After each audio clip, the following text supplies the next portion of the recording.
या वर्षीच्या रामनवमी उत्सवाला आजपासून सुरुवात होत आहे आणि आज पहिलाच सुवचनाचं पहिलं पुष्प आपले सगळ्यांचे लाडके श्रीकांत देवधर आज पहिल्यांदा श्रीराम महाराज त्यांनी अर्पण केलं. आज त्यांनी आपल्याला मंदिर व्यवस्था, आपल्या संस्कृतीमध्ये मंदिरांचं महत्त्व काय आहे आणि आपल्या जीवनामध्ये सद्गुरूचं महत्त्व काय, त्या मंदिरांच्याबद्दल कन्स्ट्रक्शन हा एक वेगळा विषय.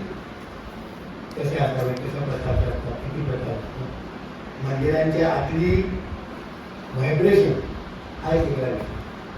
पण बेसिकली ते मंदिर त्याची स्थापना कशी होती, त्यात व्हायब्रेशन कसं असतात आणि सद्गुरू तत्व कसं कार्य करत असतं हे त्यांनी सांगावं. सर्वांच्या वतीने विनंती की वेळात वेळ कमवण्याबद्दल सगळ्यांच्या वतीने तुमचे आभार. भरपूर वेळ आहे, वेळात वेळ नाही.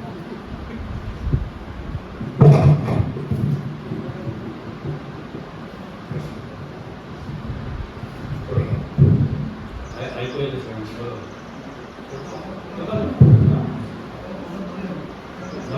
हे ठीक आहे, एवढं तुला वेळ बरोबर ऐकू येते.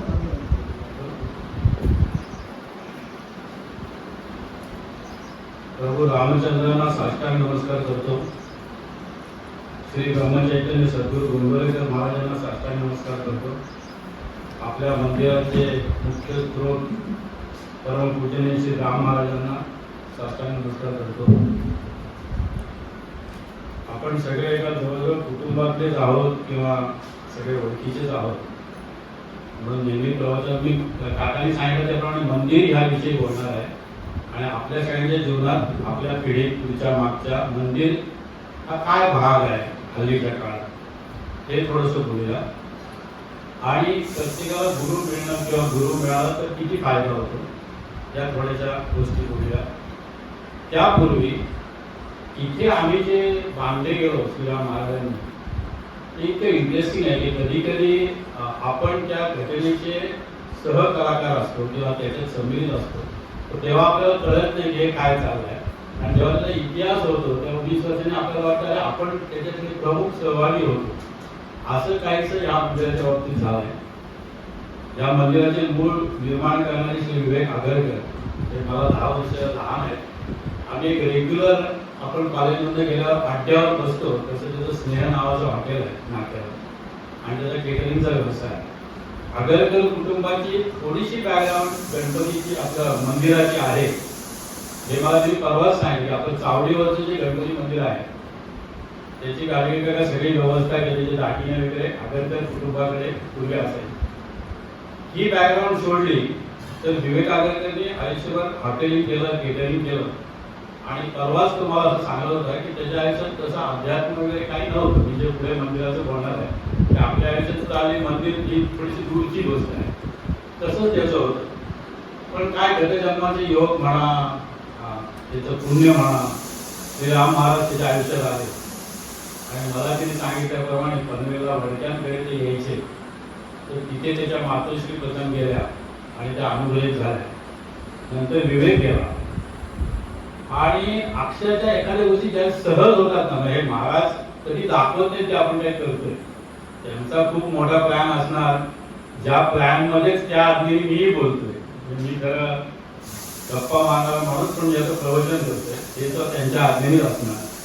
तर इथे ही बिल्डिंग आधीची होती जेव्हा आम्ही आलो होतो आणि ते महाराज आले ते नेमका माझ्याकडून पुतळा करून घेतलाय ते तिथेच बसले आणि विवेक असं सांगतो की त्यांनी सांगितलं गेस्ट हाऊस करणं त्याचा नुसता प्लॉट होता आणि आपण जनरल करून जे करतो ना की गेस्ट हाऊस करू तर ते भाड्याने देऊ लॉज करू अध्यात्माशी काही समज नाही. पण ते सहज बसले आणि ते म्हणजे नको विवेक आपल्याला तुझ्याकडनं मंदिर करून दे. इतक्या सहज या गोष्टी झाल्या याचा आम्हाला आश्चर्य वाटतं आणि आम्ही तिथे जायचो. तुम्हाला आश्चर्य वाटतं आम्ही चौघं तिथे जातो. आज तिघं आलेलं नाही. एक तो सुधीर तावडे म्हणून आहे, अभय साठे आहे, प्रवीण शहा आहे. तर आम्ही कॉलेजची गँग किंवा संध्याकाळी काम उद्योग धंदे झाल्यावर स्नेहाला बसणारे लोक. पण गाडगेकरांना थोडंसं गाडगेकर आत्ता आमच्या आयुष्यात आले या मंदिराच्या निमित्ताने. आणि गंमत अशी की विवेकचा आमचा इतका स्नेह असून सुद्धा मध्ये 25 वर्ष बरं का गाडगेकर आम्ही चौघं तिथे जात नव्हतो. आणि जेव्हा राम महाराजांनी हे मंदिर, आम्ही त्यांना देहामध्ये पाहिलं नाही, आमच्या 4-5 वर्षांनी पेडमध्ये असून सुद्धा पाहिलं नाही. आमचे प्रत्येकाचे वेगवेगळे अनुग्रहित गुरु आहेत. प्रवीणच्या ते क्षीरसागर महाराजांना नगरला जातात. पण आम्ही एक ठरवलं की इथे त्यांनी मंदिर केल्यानंतर आमचा परत विवेकशी संबंध आला, तिथे बसायला लागलो. दर गुरुवारी मात्र आम्ही चौघं इथे येतो आणि आम्ही खरे नामजपवाले नव्हतो. आता हळूहळू गाडगे काकांनी त्या पायपात आम्हाला टाकलंय आणि आम्ही इथे येतो आणि 2 माळा करतो. मग तेव्हा गाडगे काकांचा फोन येतो, अरे खायला सागर 2 माळांनी काय होतं, 5 तरी करा. तर मग 5 करायला लागलो आणि आश्चर्य वाटेल तुम्हाला. आता एक फाटक सुद्धा इथे बसले, अत्यंत शुद्ध मंत्रोच्चार ते करतात. आणि मी पुढे मंदिर हा विषय बोलणार आहे, पण हळूहळू नामजपाने मला सुद्धा पूर्वी असं वाटायचं की कोणीतरी मला सांगितलं गाडगे काका की मूर्ती आहे ना, तर जसं जसं नामजप वाढेल तसं तसं तेज वाढेल. आता आम्ही इंग्लिश कॉलेजला शिकलेले, परदेशी फिरलेले, आम्हाला पटत नाही बुद्धीला असं कसं तेज वाढेल. पण आता हळूहळू अनुभव असा यायला लागला की हे खरं आहे की नामस्मरणी गोष्टी होतात. याच्या बारीक बारीक गोष्टी तुम्हाला सांगतो. आम्ही येतो इथे चेष्टा मस्करी करतो, का कोण जाणे गाडगे, आपोआप आम्हाला वाटायला लागलं की ही चेष्टा इथे नाही केली. आपोआप विथ हिज ग्रेस कोणी सांगितलं नाही की गुरुवारी कोणी नसतं. आमच्यातच असं सुरू झालं, अरे जरा बरोबर नाही करत, ही चेष्टा गेटच्या बाहेर केली. त्यावेळी इथे कोणी नसतं, कोणीतरी इथे सेल्फी काढतं. इथे कुठलाही अलिखित नियम नाहीये, पण आमच्या 5-10 जणांना विवेकला असं वाटायला लागलं हे अडवायला. तर मला काय तुम्हाला सांगायचं आहे की जे आपल्या बुद्धीला पटत नाही ते वातावरण हळूहळू हळूहळू तिथे तयार होत जातं आणि नंतर असं कळतं की श्रीराम महाराज ही फार मोठी लिंक आहे ज्याच्या आपण पायिक आहोत. इथे वडके बसले, मी एवढा नामस्मरणवाला नाही, पण नाशिकवाले किंवा गाडगे त्याच्यात खूप पुढे गेलेले आहेत. पण आम्ही ते हळूहळू आत्मसात करण्याचा प्रयत्न करतोय. आणि दुसरं विवेकचं कौतुक करणं कठीण होतं, कारण विवेक म्हणणारे सगळं महाराज करून घेत आहेत किंवा गाडगे काका म्हणणारा महाराज करून घेत आहेत. पण एखादं मंदिर बांधलं जातं आणि त्याच्यानंतर सतत तिथे उत्सव करणं किंवा आता सुद्धा सतत त्याची जेवणावळी करणं, त्याचं सगळे आरती करणं, रोज पूजा करणं हे अत्यंत कठीण काम आहे. एखाद्या तुमच्याकडे पैसे असले तर तुम्ही मंदिर बांधू शकता, पण ते सतत वर्षानुवर्ष ते राबवणं हे अत्यंत कठीण काम आहे. आणि जो अध्यात्माची लिंक नसलेला विवेक होता तो हे सगळं करतो. त्याच्या मिसेस करतात, त्यांच्या फाटक आणि मेंढी करतात. हे खूप कौतुकास्पद आहे. आणि मी आज जास्ती करून का बोलतोय की मोठे लोक इतर बाहेरचे असे की बोलता येत नाही, आपण सगळे कुटुंबातलेच लोक आहोत. तर विवेकला मनापासून धन्यवाद. त्याने आम्हालाही 10 वर्ष मोठे असून थोडं वळणात लावलं. आनंद वगैरे इथे येतो आणि आमचाही योग बघा की मी इकडे तिकडे जातो. मी रजनीशांपासून आम्ही गुरुकडे गेलो, भटकलो. ते भटकणं चुकीचं हेही मी सांगणार आहे पुढे. पण आपोआप श्रीराम महाराज आमच्या आयुष्यात आले आणि आम्ही कृतकृत्य झालो. आता आपण मंदिर या विषयाकडे गेलो. आणखी मला वाटतं ह्या मंदिरात काय राहिलं नाही बहुतेक. आपण मुख्य विषयाकडे आपण आपली पिढी, मी आता 65-68 वर्षाचा आहे, आपल्या पुढे मागे 2 पिढ्या हे मंदिर या विषयी थोडीशी इतकी गोंधळलेले आहोत. मी जिथे राहतो त्या पेणवाल्या परिसराला माहिती आहे. माझ्या समोर रामेश्वराचं मंदिर आहे, हनुमानाचं मंदिर आहे, तो मंदिराचा परिसर. आणि तुमची स्टोरी आणि माझी स्टोरी जवळपास सारखी आहे की आपण वाढलो, कधीतरी आपल्या पिढीने काकड्या त्या ऐकल्या, कधीतरी ऋग्वेद ऐकला, कधीतरी आमचं पूर्वी तर पेणचं माझ्या लहानपणी वेदसंपन्न ब्राह्मणांचं गाव होतं आणि त्यामुळे कुठं ऐकू येत राहिलं वेद. पण आपण जेव्हा शाळेत गेलो ना, आई सांगायची ते मारुतीला सांगून ये बाबा, तर आम्ही पण ती केळाची वाटी घेऊन ए बाबा या एवढा जरा डोसच घेऊन जवळजवळ एवढा जरा गणिताचा पेपर क्लिअर होऊ दे, जास्ती केलं आमचं एवढं अध्यात्म आम्हाला कळायचं. आम्हाला गणित पास झालं की बरं मारुती जागी, आम्ही आमच्या जागी. आणि असं करत मग कॉलेजला गेलो. तर कॉलेजला तर जवळजवळ सगळं अध्यात्म विसरलो. मुलांना मुली, मुलींना मुलं, करिअर, नंतर करिअर झालं, मुलं झाली, संसार झाला.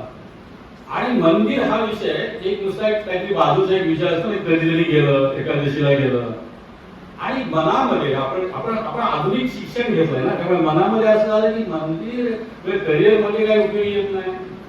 पैसे तर मिळवायला पाहिजे, गाडी पाहिजे असेल तर मंदिराला नसेल पण काय होत नाही. अशी काहीशी विचित्र पिढी आपली वाढली. आणि ती वाढत असताना कुठेतरी आपण मंदिराला विसरू पण शकलो नाही. म्हणजे आजही म्हटलं ना किती बजबजपुरी झाली तरी प्रत्येक मंदिरात प्रचंड गर्दी आहे, ती चुकीची आहे. काही ठिकाणी आता हे जे नवीन गुरु लोक आहेत त्यांच्याकडे सुद्धा IITचे इंजिनियर डॉक्टर इतक्या मोठ्या प्रमाणात यंग मुलं येतात की हेही आश्चर्य वाटतं. तर त्याचा थोडासा अभ्यास केल्यानंतर असं लक्षात येतं की आता ही माझी गाडीची चावी आहे, ही समजा चावी आहे ना, चावी ते कुठलं तरी, ही चावी कुठलं तरी कुलूप उघडतं आणि आपल्याला खजाना मिळतो. तर असं आपल्या आयुष्यात असे अनेक खजाने आहेत की ज्याच्या चाव्या फक्त आपल्याकडे आहेत, पण ती कुलपच माहिती नाही. आणि कुलप माहिती नसल्यामुळे ते पुढे खजाने एक माहिती नाही. अरे आत्ताच जसं मी इथे सांगितलं की हे वातावरण इतकं धार्मिक आणि इतकं पुण्यवान आहे, जे आपण बसलोय ना आता हळूहळू हळूहळू अनुभवायला लागलो. पण पूर्वी आम्ही यायचो की काहीतरी बांधलाय आपण जाऊ तिथे चहा पिऊ, आता त्याचं गांभीर्य कळायला लागलं. तसं ती चावी असते ना, तर नुसती चावी आपण पिढ्यानपिढ्या म्हणजे जशी आपली देवघर आहे, थोडस आपण मंदिराची कथा ती आहे की असं ठेवलेलं आहे. आणि वडिलांनी आपल्याला सांगितलं हे जपून ठेवायचं. मग वडिलांना विचारलं तुम्ही का जपून ठेवायचं, माझ्या वडिलांचं आहे. पण त्याचं जे लिंक आहे, त्याचा जो आतला खजाना आहे तो कोणालाही माहिती नाही. आणि ही मंदिराची अवस्था झाल्यामुळे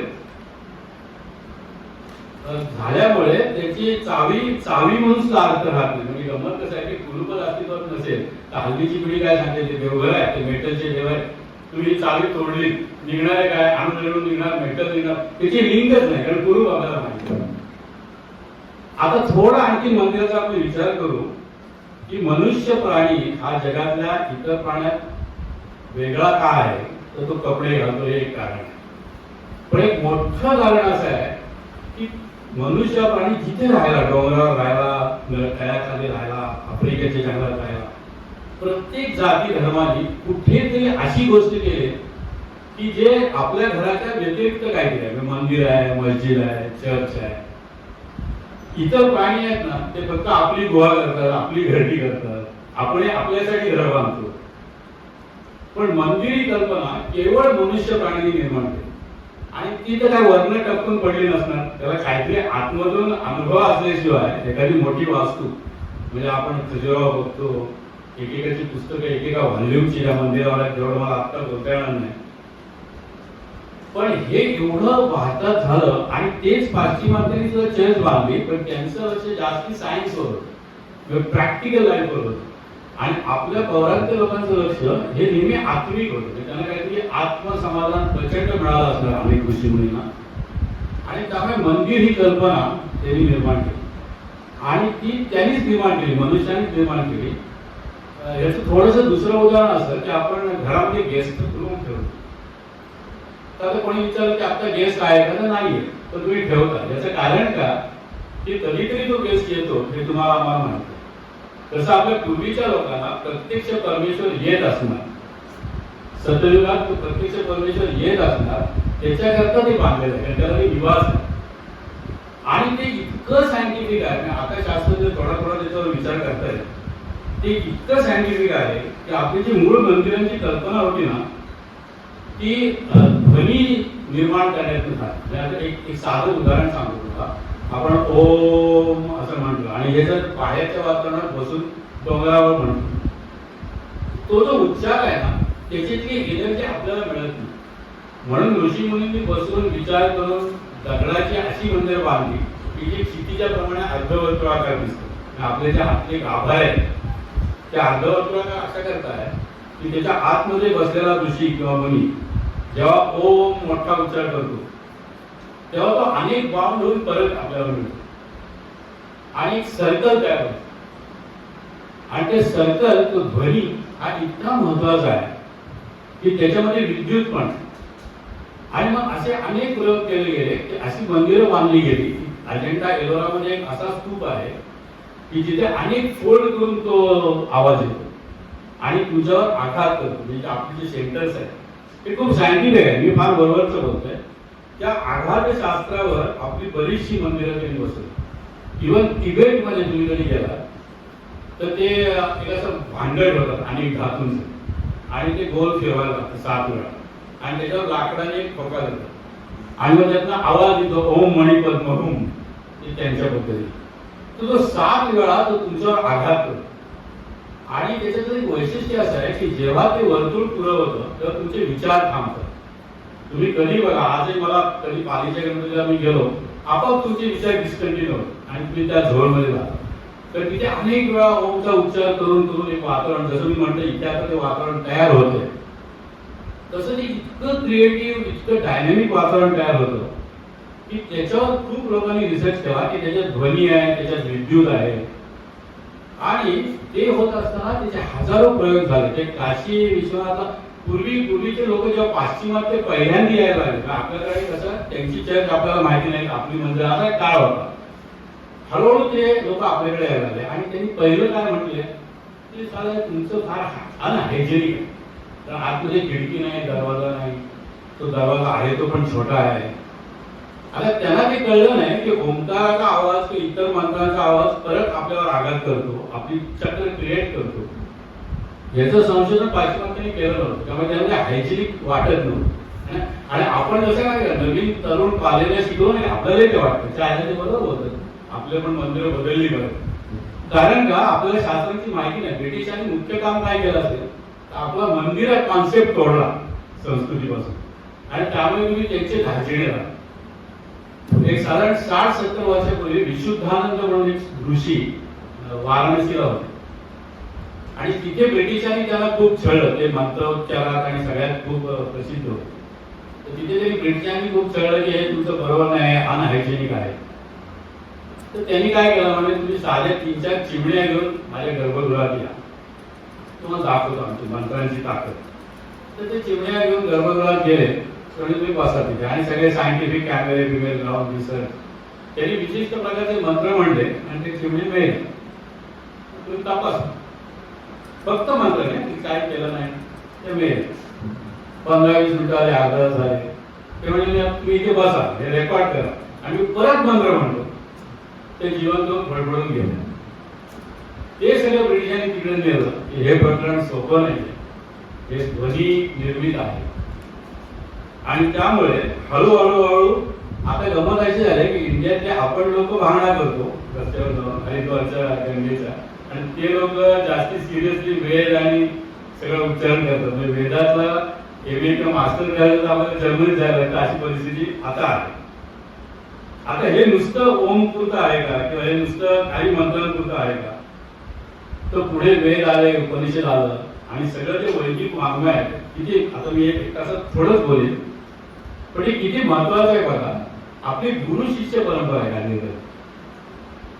त्यांना कसं आहे, सायन्स वाल्यांना कसं आहे 2+2 म्हणजे 4, आणि गुरु शिष्य परंपरेचं कसं आहे, मी काल दिगंबरशी बोलत होतो की तुम्हाला भीमसेन जोशीचे तुम्ही शिष्य आहात, तर ते सायन्स नाहीये, ती कला आहे. म्हणजे त्या शिष्याला ते त्यांचं नाव ऐकून ऐकून ऐकून इम्बाईब करायला, आत्मसात करायला. पण त्याचा आवाज भीमसेन सारखा असतो का, तो नसतो. पण सायन्स आहे किंवा वाण्याचं दुकान आहे, तर तो तिथला मालक गेला तर वाण्याचं दुकान तसं आहे तसं दुसरा चालू शकतो, कारण तो व्यवहार आहे. पण पंडित भीमसेन जोशींचं दुकान दुसरा शिष्य नाही चालू शकत, त्याचा आवाज वेगळा, तो फक्त शिष्य म्हणून एम्बाईब करतो. तर हे आपण पाश्चिमात्यांना सांगितलं की तुम्ही सायन्समध्ये जरी पुढे असला तरी आमची जी सगळी शास्त्र आहे ही गुरुनी बसून शिष्याला ऐकवण्याची मंत्र आहे. आणि त्यामुळे आपल्या पूर्वीच्या काळात अनेक वर्ष आपल्याला म्हणजे आता कमीपणा वाटतो की आपण वेद लिहिले नाही कधीच, अनेक शतकं अशी गेली की कोणी काही लिहिलं नाही, सगळं मौखिक होतं. आणि म्हणून आपल्या शास्त्राला अनेक वर्ष श्रुती म्हणत होते, शास्त्र म्हणत नव्हतं. म्हणजे गुरुनी शिष्याला सांगायचं, त्यांनी आणखी खायच्याला सांगायचं, असं ते चालायचं. आणि त्यामुळे कित्येक वर्ष भाषेवर जोर नव्हता. आता शेवट असं आहे की सगळं जेव्हा ग्लोबल जग होतं तेव्हा हळूहळू आपल्याकडे संस्कृत लिहिलं गेलं. आजही कसं बघा, मी स्वतः त्याचा ज्ञानी नाही, मी इकडून तिकडून रंजनाकडे वाचून ऐकतोय, तुम्हाला सांगतोय. आजही बघा संस्कृत भाषेचा जोर हा त्याच्या ध्वनीच्या जोरावर आहे, चढ उतारांवर आहे वेदांचं. त्याचा जोर भाषांतर किंवा त्याच्या भावनेतलं काय त्याच्यावर नाही. जसं सुगम संगीत आहे ना, हे आपलं नाही.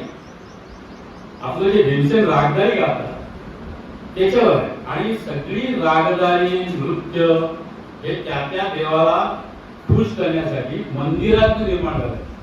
आपलं क्लासिकल संगीत बेसिकली मंदिरात निर्माण झालं, ते सुद्धा राग आळवत आणि त्या सगळ्याचं मुख्य केंद्र तुमचा आत्मा परमात्म्याशी जोडणं, तुम्ही गुरुचरणी लीन होणं, हा बेसिक पॉइंट आहे या सगळ्याचा. आणि त्यामुळे शास्त्रज्ञांना बरेच दिवस हे कळतच नव्हतं हे लिहित का नाही. बरं, जेव्हा ते लिहिलं गेलं तेव्हा त्याचा अनर्थ झाला.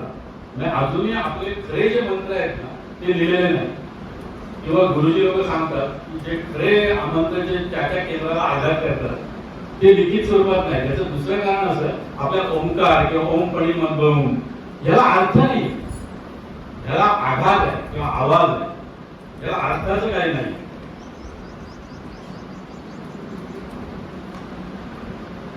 आता आम्ही थोडस जपाव देतो की वाल्मिकी रामायणात ते वाल्मिकीची नेहमी कथा सगळ्यांनी ऐकली.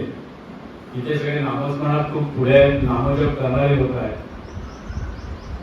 नामजप करताना सुद्धा ध्वनीशी कसं संबंधित आहे. आणखी पाश्चिमात्यांचं त्यांचं असं चाललंय की ध्वनीमध्ये विद्युत आहे असं आपल्या लोकांचं म्हणणं. आणि पाश्चिमात्यांचा मोठा विषय असा आहे की विद्युत मध्ये ध्वनी. तर आपल्या लोकांचं म्हणणं आहे तुम्ही अजून सायन्स रिसर्च करा, ध्वनीमध्ये विद्युत. आणखी एक जे आपल्याकडे मंदिर न कसं आहे, अनेक मोठा समुदाय असतो, तर काही जण मंदिर मानत नाही. तसे बुद्ध निघाले, महावीर निघाले, पण त्यांना सुद्धा ते वर्तुळ पूर्ण करण्यासाठी ते असं पोस्चर घ्यायला लागलं. म्हणजे महावीर आणि बुद्धांचं जर पोस्चर बघितलं तर आपला घुंटाचा जो आकार आहे तो ते स्वतः बाहेर बसले, पद्मासन घातलं, असा हात ठेवला, तेव्हा त्यांचं सर्किट पुरवलं. आणि हे सर्किट पुरवणं हे बुद्धासारख्यानं किंवा महावीर सारख्यानं शक्य होतं. तर सामान्य माणसाला मंदिराशिवाय पर्याय नाही हे त्यांच्याही लक्षात आलं. ओशो रणजित भाषणात मी होतो तेव्हा ते सांगत होते की मलाही असं वाटायचं की आम्ही, पण ते आम्हाला ज्ञान प्राप्त झालं, सामान्य माणसाचं काय. जयकृष्णमूर्तींना स्वतःला ज्ञान प्राप्त झालं, पण त्यामुळे मंदिरासारखी काही गोष्ट करावीच लागते. आणि हे नंतर बौद्धांना आणि महावीरांच्या जैनांनाही कळलं.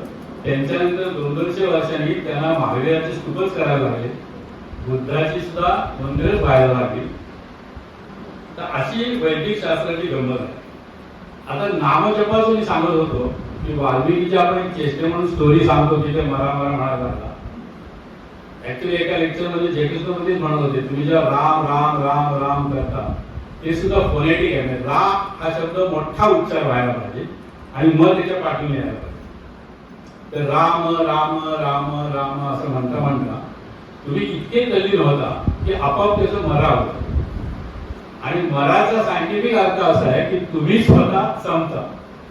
तुम्ही जिथे मरा होता तिथे तो जप चालू राहतो आणि मग बराच वेळ मरा केल्यानंतर तो आपोआप रामराम होतो, जो अजपा म्हणतात आपण अजपा म्हणतो. तर त्या लेवलला येणं हे फार महत्वाचं आहे आणि ते शिकवलं गेलं. आपल्या मंदिरामध्ये घंटा असते ते सुद्धा त्याची प्रत्येक गोष्ट खूप सायंटिफिक आहे की आपण आता मिस केली. आपण कधी येतो आणि दरवाजा घंटा असेल ती वाजवायची असते. आता आपण मेकॅनिकली वाजवतो, पण जेव्हा तुम्ही ती वाजवताना आतला काही मंत्र चालू असतो त्याला तो आणखी 4 गुणा करतो. आणि दुसरं असं आहे की ते तुम्ही घंटा वाजवल्यानंतर तुमचे जे सांसारिक विचार असतात ते कट होतात. तर हे इतकं सायंटिफिक आहे. नंतर आतमध्ये ना अमुक मंदिर अमुक देवाला ही फुलं आवडतात, हे सगळं त्या देवाला नाही आवडत. हे त्या त्या मंत्रांचे किंवा त्या त्या ऋग्वेदातल्या ऋचांना जे सूट होईल ते सगळं त्याच्यात दिलेलं. आणि त्यामुळे मंगळवारी लाल फुलं, पिवळी फुलं, हे जो आत साधक घुसतो तो ते जास्त सांगू शकतो. आणि ती सगळी गोष्ट त्याची बसवलेली आहे. मेडिटेशन करून जे संत रूपाला येतात त्यांचं असं सांगतात की ध्वनी म्हणा, वास म्हणा, म्हणजे महावीरांच्या बाबतीत असं सांगायचे की त्यांना तीर्थंकर डिक्लेअर केलं. तर भगवान महावीरांच्या बरोबर कोणी विजय गोपाळ होते, कोणी संजय होता, तेही क्लेम करत होते की मला तीर्थंकर म्हणा. त्यांची साधू संन्यासी होते, लाख शिष्य होते. महावीरांना भगवान का म्हटलं गेलं तर त्यांच्या संपूर्ण बॉडीतनं एक प्रकारचा सुगंध आहे आणि त्यांच्या ध्यानधारणेत नाही. आजही आपण इथल्या लोकांनी पण श्रीराम महाराजांबरोबर फिरलेला एक अनुभव केला असेल. ते संत पुरुष तुमच्या बरोबर येतो, जो नुसता आवरा नसतो, तर संपूर्ण बॉडीला एक स्निग्धता असते आणि खूप सुगंधी असते. हा माझाही अनुभव आहे 2-4 लोकांच्या बाबतीत.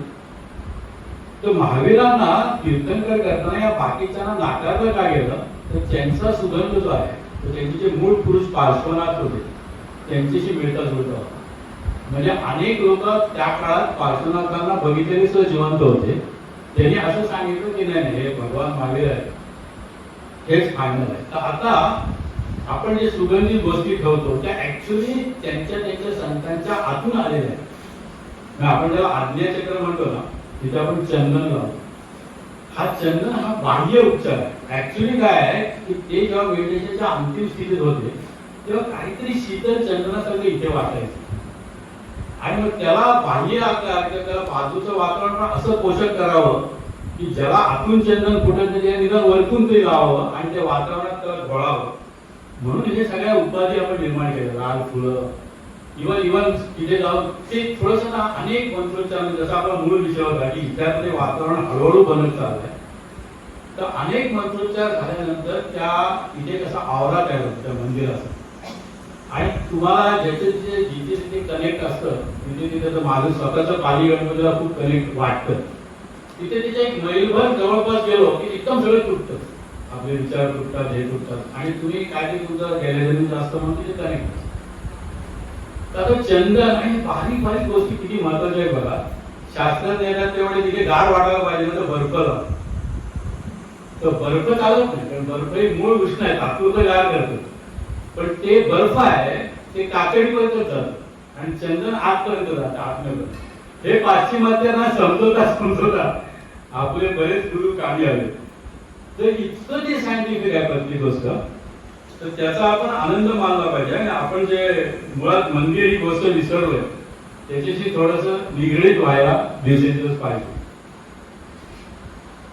आता इथलं सांगतो किंवा एखाद्या आवरा सांगतो की पूर्वीच्या काळात जे आपले लोक सतयुगात सुखी का होते, तर लहानपणापासून म्हणजे सायंटिफिकली असं सांगितलं जातं की जी लहान मुलं असतात जी आता वेदमूर्ती म्हणून काही मंदिरात जातात, 7 वर्षापर्यंत तुम्हाला या मंदिराचे संस्कार लागले तर ती कला जशी अडॅप्ट करतात म्हणतात ना, ते आत्मसात करणं, तसं मंदिर ही भूमिका त्या मुलाला आत्मसात होते.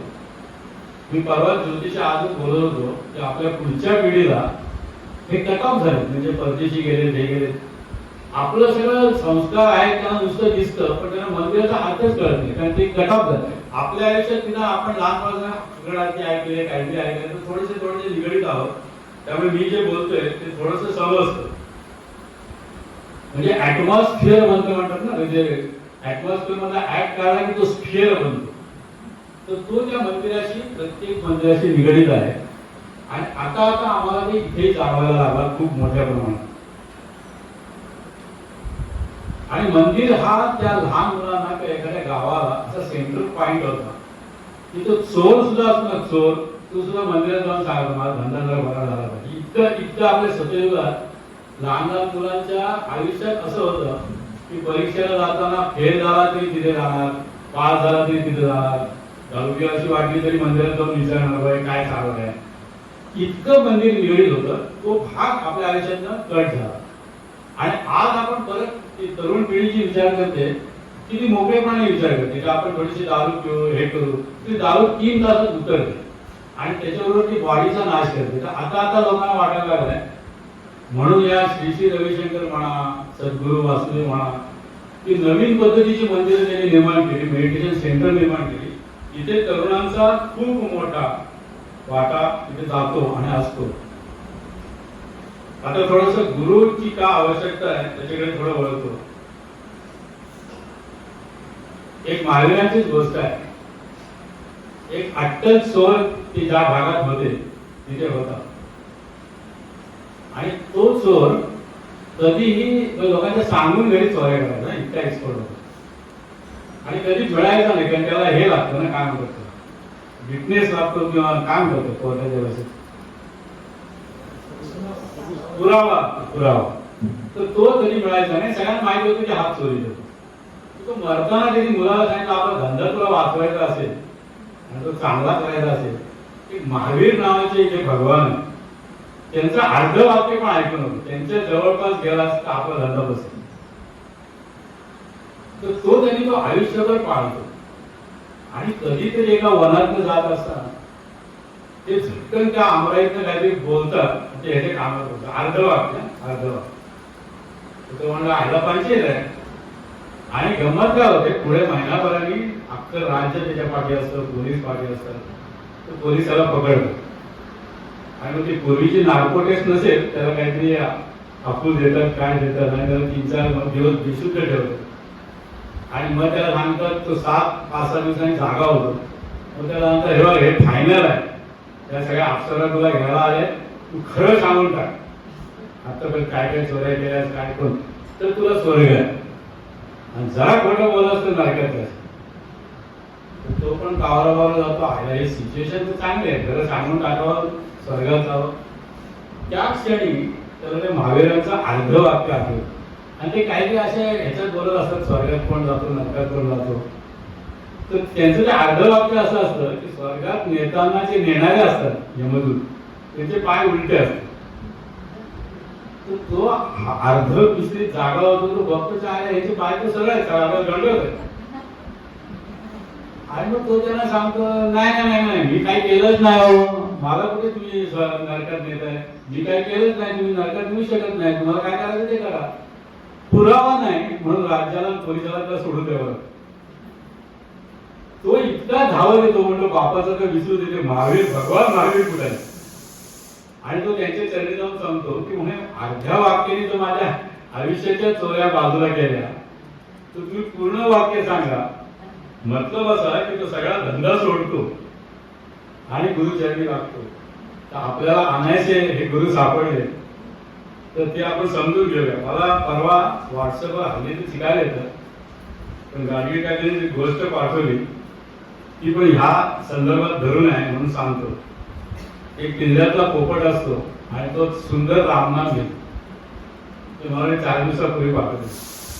सुंदर रामनाम घेतो पोपटाचा, ते सुंदर रामनाम. तर तो ज्याच्याकडे असतो तो म्हणतो जरा आपल्याला जास्ती पैसे मिळतील तर चांगल्या, तो सरदाराकडे घेऊन देतो. तो म्हणतो ग्रेट आहे, मी चांदीचा पिंजरा करतो, याला ठेवतो, माझी प्रसिद्धी वाढेल. तो पोपट त्या चांगल्या ठिकाणी जातो, त्याला जरा चांगले पेरू मिळतात साध्या माणसापेक्षा. मग तो सरदार इम्प्रेस करण्यासाठी राणी साहेबांना देतो. म्हणजे राणी साहेब पिंजरा सोन्याचा करते आणि तो आपला राम राम राम राम राम राम. बाकीचे पोपट त्याला भेटायला येतात, झालं तू रामनाम करून उपयोग तर काय होत नाही, आम्ही कसे फिरतोय जंगलात मजा करतोय, तू अडकलेला. त्याला पण खरं वाटायला लागतं साला एवढी भक्ती करते, एवढा जप करते, आपण आपले पिंजऱ्यात अडकलेले. त्या राणीच्या इथे तिचे सद्गुरू असतो. तो त्यांना फडफडून बोलवतो, माझी हालत बघा काय, तुम्ही मोठे गुरु कथा सांगता हे सांगता आणि मी रामनाम अखंड रामनाम अनेक वर्ष करतोय, तुम्ही तरी काहीतरी करा, तुम्ही तरी सोडवा. ते म्हणले बाळा म्हणूनच गुरु लागतो, तू काय कर, राणी झोपायला गेली, उताना हो डोळे वर कर आणि ऍक्टिंग मात्र पूर्ण कर. थोडेसे सेवक काठी पिटीने टोचतील पण मेल्याचं नाटक पूर्ण झालं पाहिजे.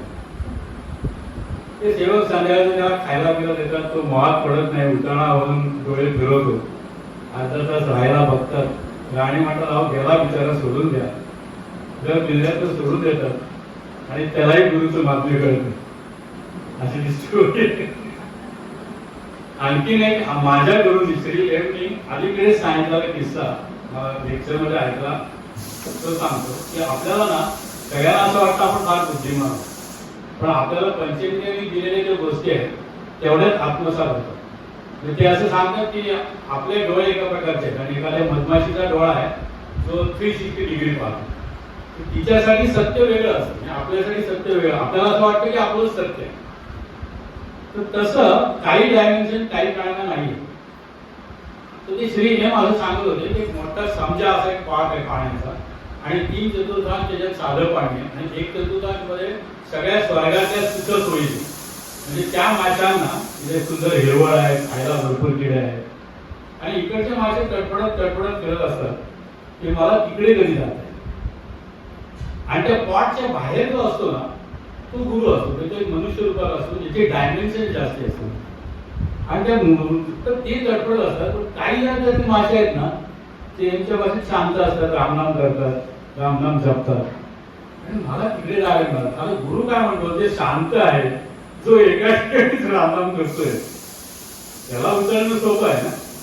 तो त्याचा झटका एकाला उचलतो, तो शांत बसलाय, जो नामनाम करतो आणि तो तिकडे राहतो. आणि बाकीचे आणखी तडफडतात त्या आला आम्ही किती वेळ धडपड करते, सारा आल्या स्वर्गात गेला, आम्ही का नाही गेलो. त्याची भूमिका अशी आहे की एका ठिकाणी शांत बसावं आणि रामनाम घ्यावं आणि जे आपल्याला झेपत नाही ते सद्गुरूंवर सोडावं. तो तुम्हाला उचलतो आणि बाजूच्या टाइममध्ये जातो. हल्ली सध्या आता शेवटचं सांगतो आणि थांबतो. हल्ली सध्या वृंदावनचे प्रेमानंद महाराज खूप प्रसिद्ध आहे, त्यांचे व्हिडिओ बघितले जातात. मला परवा त्यांचं एक खूप आवडलं. एक भक्त होता, त्याच्याकडे अनेक भक्त होता आणि सगळे सद्गुरू साधारणपणे असं सांगतात की विंडो शॉपिंग करू नये. स्वतः आमचंही तसंच होता, थोडं रजनीश, थोडं जय कृष्णमूर्ती, मग आम्ही हिमालयात फिरायला जातो, तिथे कोणते आसार केला आवडतो, मग आम्ही महाकुंभात जातो, तिथे नागा साधू आवडतात. पण हळूहळू जर आपल्याला आनंद मिळायला पाहिजे असेल तर एक केंद्र धरावं आणि तिथे रामनामचं त्यांची जी पद्धत आहे. आपल्या इथे नेहमी आपण लेक्चर ऐकतो, मी थोडंसं इकडचं तिकडचं बोललो, पण इथे लोक येणार मी 8 वर्ष ऐकतोय. ते गोंदवलेकर महाराजांचे शिष्य आहेत किंवा राम महाराजांचे ते शिष्य आहेत आणि त्यांचे पर्सनल त्या सद्गुरूंचे जे अनुभव आहेत ते खूप सुंदर असतात. पण त्या सगळ्याचं उत्तर जे आहे ना ते रामनाम घ्यावं असं आहे. आणि कलियुगातले मोठमोठे फिलॉसॉफरही असं सांगतात की तुम्हाला बाकी कुठली फिलॉसॉफी जमली नाही तर तुम्हाला आवडीचं नाम घ्यावं. त्याच्यात सुद्धा एकवाक्यता असावी. अशी एक स्टोरी ही आहे की वृंदावनला प्रेमानंद महाराजांना परवाच एक जण विचारत होता की मी हिमालयात जातो, मला शिव पण आवडतो, तुम्ही सांगता तसं राधा आवडतो, मग राधा कृष्ण काय, मला कृष्ण आवडतो. तर ते गमतीने सांगते ती स्टोरी मला खूप आवडली. तर म्हणजे अध्यात्म राहून ते बाजूला त्यामुळे भटकी कुत्री असतात ना, भटकी कुत्री, तर त्याचं हुशार कुत्र काय करतं, ते एकाच्या सर्व दारात असं पाय लावतं, शेवटी ढुंगणाला लावून गप.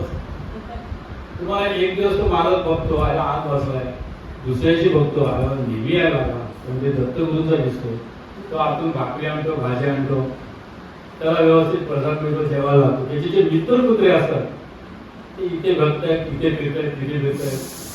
गाडग्यांना वाटतं देवधर देत आहेत, देवधरांना वाटतं साठे देत आहेत, आणि तो उपाशी राहतो. आणि हा जो जे चप बसलेला असतो त्याला विवेकाला ठराविक पद्धत देतो. महाराजांचं स्टोरी काय आहे की एक मंदिर पकडावं आणि तुम्हाला जे योग्य वाटेल ते नामस्मरण करावं आणि त्याला चिकटून राहावं असं सांगावं असं वाटतं. तर आज आपणही इथे फारसी शेवटी नाव होता, नंतर विवेक महाप्रसाद त्यामुळे आरती होईल आणि महाप्रसाद होईल. तर मी आता थांबतो. धन्यवाद.